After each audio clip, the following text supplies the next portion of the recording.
I'm Adam Roski, district resident. Also been the track and field cross-country coach here for 7 years. I'm also a Pauling High School graduate, class of 2002. Very happy about the town and the district here. Just wanted to talk on behalf of the benefit track and field facility and artificial turf infield would have on our district. This spring, we had approximately 70 athletes on our varsity team, 30 at the modified level and 30 at the running club level for younger kids. It's been one of the largest and more successful programs in our school for a number of years.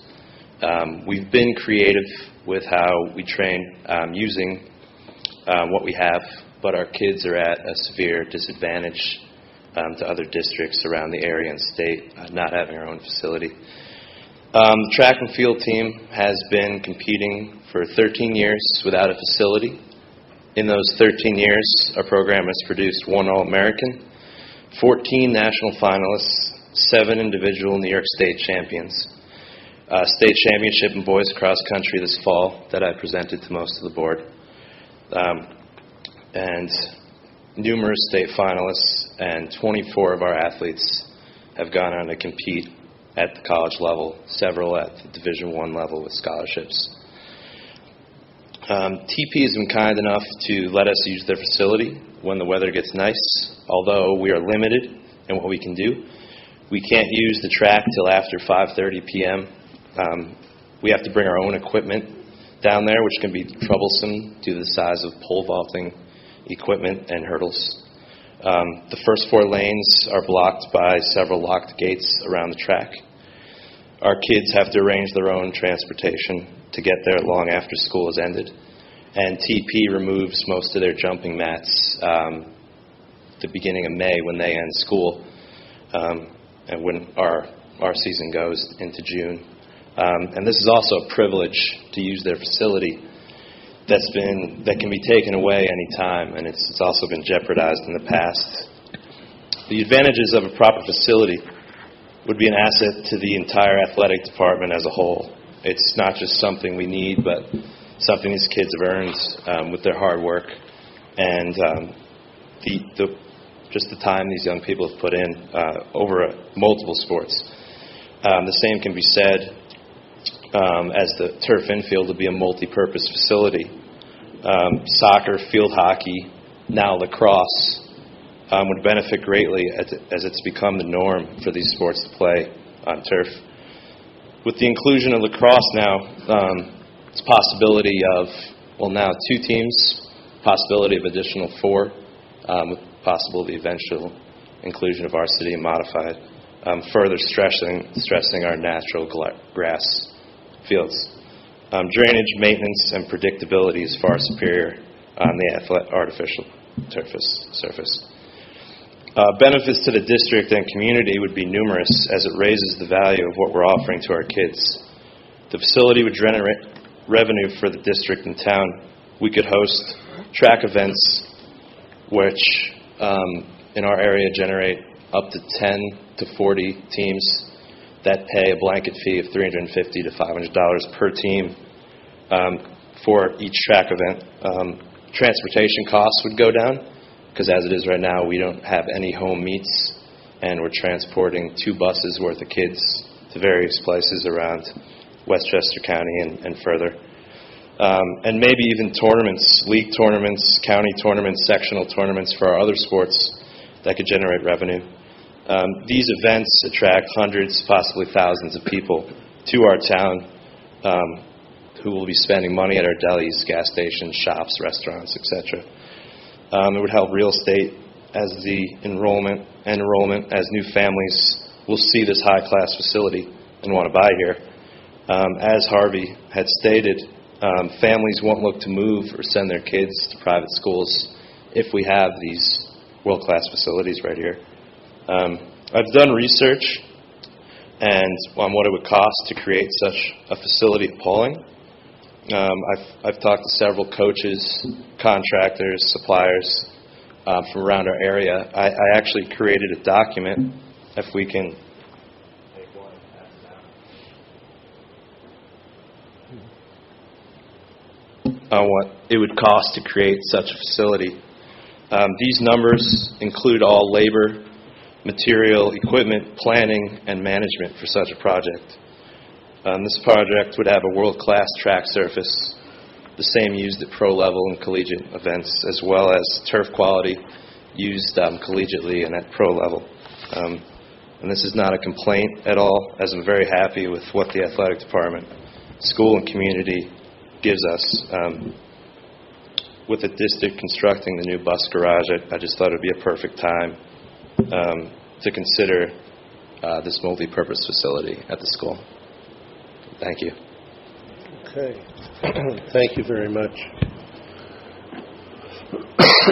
As I indicated before, this is on the horizon, so we're going to be working on this summer as far as studying this. But thank you very much, and I again congratulate the track team and the cross-country track team that were New York State champions, so they certainly deserve a place to their own place here to practice and invite people. Okay, thank you. Excuse me, John. I'd like to see where the board goes from here and how we can move this process forward. It's been mentioned that that there would be a substantial savings, or maybe it hasn't been at this meeting, because we're going to have a lot of earth-moving equipment and various equipment there for the construction of the transportation facility.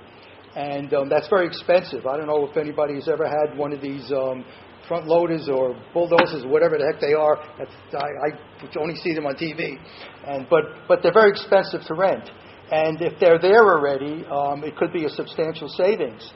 And since we are hopeful of constructing our transportation facility in the late winter and early spring of next year, it would be nice if we could have some sort of plans and maybe work with the same architect, similar contractors. In that view, I would like to move this forward somehow. It seems as though, according to the schedule, we are not going to have a property committee meeting until sometime in August.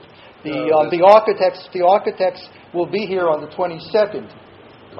In July, we're going to have. There are other issues. When could we have a property committee meeting so that we can get further details from the coach and from other individuals as to what their plans are, and we could keep this ball rolling. Right. Okay? I don't want to have to wait 3 or 4 years as we did with the cross. I think nobody would say that they wouldn't want a world-class facility in their district, but I do think we need to allow our new assistant superintendent of finance to, assess our finances and see where we stand. And that's where I'd like to start. Before we have property committee meetings, I'd like to say, hey, is this something that is doable for this district? So I don't think anyone would say, the track is horrible, but I think there are other steps as well that have to be taken into consideration. Well, we're not I'm not trying to say to Adam that I don't like the idea of the track. I'm just trying to add to the elements that the board has to look at before agreeing to build a track. Right. Let me add a couple of things. It's certainly something that we would like to have and are looking at. There's a couple of things we have to do at the property committee, and I'm asking the architect exactly what do we need in terms of space and what do we have in terms of space. But the idea of mixing this kind of work with an ongoing project is a road to disaster. When you run these construction projects, construction jobs, the last things you want to do is start getting involved with changes and people, adding things to it. You want to be focused, in this case, on building the bus facility. That doesn't mean that we won't do this. Certainly, if there's any issues of fill, we'll make sure that we keep that, as opposed to dispose of it if it's necessary. So we may look at some preliminary ideas, but I have to first find, do we have enough room to put that in? But certainly, as I say, you don't mix projects. That's the surefire way of running over budget and losing control. That's number one. Number two, it involves some study, but it's almost like simple study. Do we have the space? What do we need to go and get the space? But you're right, in terms of money, because we have extra money left over, remember, a good deal of that is going back to the taxpayer and not for new ideas for people to figure out how to spend it. I don't want in any way to be sounding negative against having a track. I think a track, certainly the kids deserve it. Certainly it would enhance our school, our neighborhood, our community. It would enhance the value of homes. So there's all of that comes into it. But just because we're building a bus facility, the first thing I would like to do is let the community see that we can build something, keeping it on budget, on schedule, and be successful, and that we can plan work out and we can deal with money appropriately. So I agree with you as far as the finance part. I do on that. It's certainly going to be addressed. It's certainly on the horizon. Probably one of the more important things on the horizon. But you absolutely don't want to be mixing it with other construction, because that's how you have a disaster financially. Okay, thank you. And could I ask just a clarifying question? You've done considerable research here. Have you had any conversation with Mr. Bellucci about where a prospective track might be located on a current footprint? I've done some measurements on some lower fields, currently our soccer field. Okay. And that would be plenty of space for the track to have in that area. Okay. Just to give us a sense of perspective. The other thing, you may be familiar with it, but in the community where I live, in Millbrook, they recently had a tremendous benefactor who contributed to one, and they're almost at their end product right now. But those hard costs, I think, would be researchable through their district because they've recently done it. And they had an existing field like we do as well. As I say, they were the benefactors of some serious money from a donation, but nonetheless, they did it on their existing facility. So that might give you some hard costs within that framework of schools our size. Okay, great. Good. Appreciate your homework. This will contribute a long way towards getting the ball rolling. Well, I wish you and I could get together a little bit, too, on this, all right? When I said in my opening remarks, I was saying I was over here over the weekend on Sunday and saying how beautiful it is. I was really out looking to see where would a track go. And I just kind of dreaming about it. I'm trying to figure out how it would work. So I'm all in favor of it, but we just want to do it right. But I'd love to meet with you someday and get some more details, okay?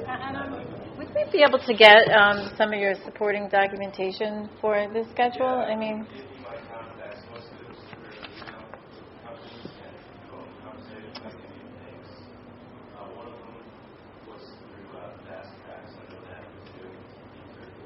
okay.